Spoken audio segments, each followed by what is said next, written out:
한때 60조 원에 육박했던 시가총액이 불과 며칠 만에 증발해버린 가상화폐 테라와 루나 폭락 사태 핵심 인물이죠. 테라폼레스 권도형 대표가 체포됐습니다. 한국과 미국, 싱가포르가 신병 확보에 뛰어들었는데 가상화폐 천재로도 불렸던 권 대표의 추락을 외신들도 조명하고 있습니다. 오늘 글로벌 ET에서 홍서구 기자와 이 얘기 나누겠습니다. 어서 오세요. 네, 안녕하세요. 권도형 대표가 되게 오랫동안 도피 중이었는데 어디서 체포됐습니까? 네, 현지 시각으로 지난 23일이었죠. 예. 동유럽 몬테네그로의 수도 포트고리차 공항에서 체포된 권 대표의 모습입니다. 측근 한모 씨와 함께 체포가 됐는데요. 도피 11달 만이었습니다. 이대로 위조된 코스타리카 여권으로 두바이로 가는 비행기를 타려다 적발이 됐는데 수화물에서도 위조된 벨기에 여권이 발견됐습니다. 수갑을 찬 권 대표가 몬테네그로 경찰의 손에 이끌려 법정으로 향하는 모습입니다. 현지 검찰은 권 대표 등 2명을 공문서 위조 혐의로 기소했고요. 법원은 도주 우려 등을 이유로 구금 기간을 최장 30일로 연장했습니다. 권 대표 측은 항소할 뜻을 밝혔습니다. 이날 권 대표 측 변호인은 한국어 통역이 제공되지 않는 등 방어권을 박탈당했다고 주장했지만 법원은 이를 받아들이지 않았는데요. 온라인에선 과거 영어가 아니면 소통이 어렵다고 한 권 대표의 SNS 글이 회자되기도 했습니다. 예. 외신들도 대대적으로 이 체포 소식을 보도했습니다. 네, 외신들은 한때 천재 또 거물로 불렸던 권도형이 도망자 신세로 전락했다며 그의 혐의와 행적을 자세하게 전했습니다. 예. 1991년생 만으로 31살입니다. 한국에서 외고를 졸업한 뒤 미국으로 건너간 권 대표는 스탠퍼드대에서 컴퓨터 공학을 전공했고 애플, 마이크로소프트에서 잠깐씩 일한 것으로 알려져 있습니다. 지난 2018년 문제의 테라, 루나 코인을 발행한 테라폼랩스라는 가상화폐 회사를 차렸는데요. 회사는 단숨에 시가총액 세계 8위까지 오르며 승승장구했지만 지난해 5월 테라, 루나 코인 가격이 불과 나흘 만에 99.99% 폭락하며 휴지 조각이 됐습니다. 피해 규모만 50조 원 넘는 걸로 추정됩니다. 권 대표는 이 과정에서 사기와 시세 조정을 한 혐의 등을 받고 있습니다. 왜 당시에도 테라, 루나가 실체가 없다, 다단계 아니냐 이런 의심을 받기도 했잖아요.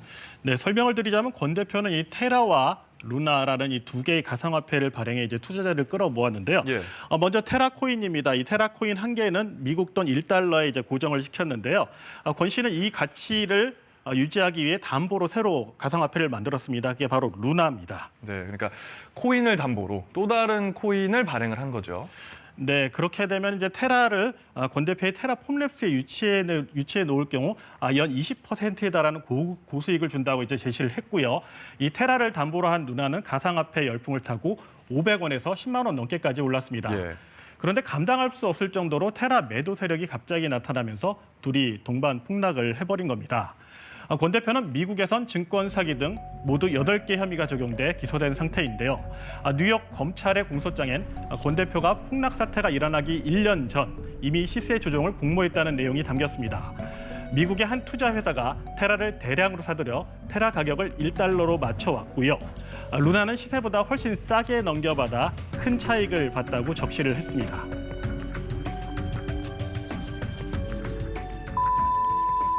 권도형은 이렇게 사이에 극비리의 계약이 있었다. 세이브 코인의 가격을 1달러에 인지시키고 루나의 가격을 좀 띄우는 그런 역할을 했다라고. 핵심 쟁점은 권 대표가 테라의 안정성을 홍보하며 투자자들을 속였느냐 여부입니다. 예.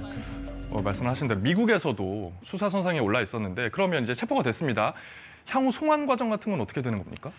네, 인터폴의 적색 수배를 가장 먼저 내린 건 우리 검찰이었지만요. 예. 지금 미국뿐만이 아니고 또 싱가포르에서도 권 대표의 신병을 인도해달라고 요청한 상태입니다. 국제법상으로 보면 체포한 나라, 그러니까 몬테네그로가 어느 나라로 보낼지 결정을 하게 됩니다. 예. 일단 몬테네그로에서 위조 요건을 사용한 혐의로 먼저 재판이 시작될 것으로 보이는데요. 다만 권 대표 측이 항소하겠다고 밝힌 상태라 현지에서 소송으로 시간을 끊을 가능성도 있습니다. 그러면 송환 시기는 더 늦어질 수 있고요. 권 대표가 언제 어느 나라로 송환될지 여러 상황이 불투명한 가운데 법조계에선 미국으로 가게 될 경우 100년이 넘는 실형이 선고될 수도 있다는 관측들이 나오고 있습니다.